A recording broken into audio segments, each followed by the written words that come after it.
10ஆம் வகுப்பு கணிதம் இயல் 2 எண்களும் தொடர் வரிசைகளும் பயிற்சி 2.8 6வது கணக்கு பாருங்கள்.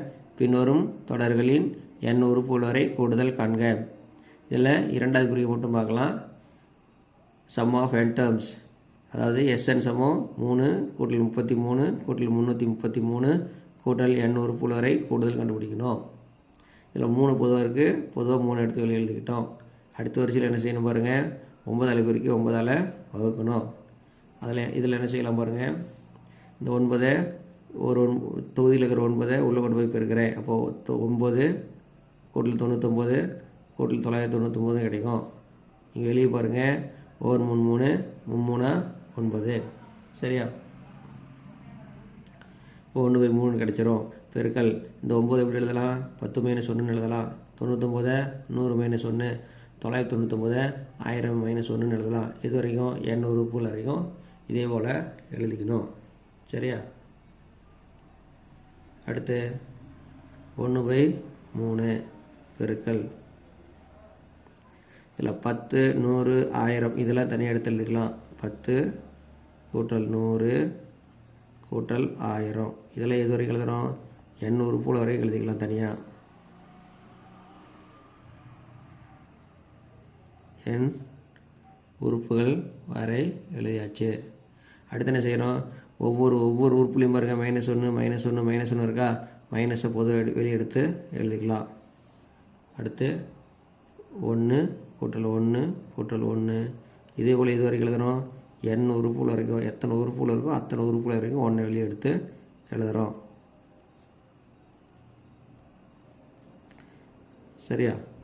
சரி, அடுத்து இந்த 10 கூட்டல் 100 கூட்டல் 1000ங்கிறது பெருக்கு தொடர் வரிசையில் இருக்குது. அப்போ பெருக்கு தொடர் வரிசைக்கு உண்டான ஃபார்முலாவை நம்ம பயன்படுத்திக்கணும் சரியா.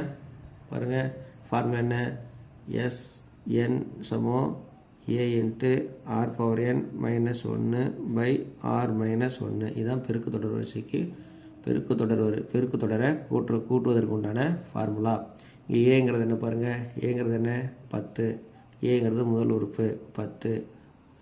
r என்பது என்ன, இரண்டாவது உறுப்பாக முதல் உறுப்பால் வகுக்கணும். இரண்டாவது உறுப்பு 100, முதல் உறுப்பு 10. இப்போ 100 10ஆல் வகுக்கணும். வகுத்து என்ன வரும், 10 வரும். ஒரு 10 10 பைத்து 100 வருமா, வரும். சரி, இப்போ என்ன செய்யலாம், நம்ம இங்கே பாருங்கள் 1/3 ஃபார்முலா பயன்படுத்தலாமா. ஏங்கிறது எவ்வளோ 10 × 10⁻n - 1/10 - 1 இதெல்லாம் என்ன செய்யலாம், இந்த 1 எது வரைக்கும் கூட்டலாம், n வரைக்கும் கூட்டினா அப்போ என்னன்னு கிடச்சிரும். 1 10 முறை கூட்டினா 10 கிடைக்கும், 20 முறை கூட்டினா 20 கிடைக்கும், n முறை கூட்டினா n கிடைக்கும் சரியா. இப்போ 1/3 × 10 × 10⁻n - 1/9 - n சரியா. அடுத்தது என்ன செய்யலாம், இந்த 1/3 உள்ள கொண்டு போய் பெருக்கலாமா. ஒரு 10 10 × 10⁻n - 1/3 9 பெருக்குனா 27. 1/3 1 எண்ணையும் பெருக்குனா n பகுதியில் என்ன இருக்குது 3. 1/3 எண்ணையும் பெருக்கிறேன், இப்போ n/3 கிடைக்கும். இதுதான் சம் ஆஃப் n டேர்ம்ஸ். கொடுக்கப்பட்ட கூட்டுத்தொடர் வரிசையை n உறுப்புகள் வரை கூட்ட சொல்லியிருக்காங்க. n உறுப்புகள் வரை கூட்டி எழுதியாச்சு. புரிஞ்சுதா.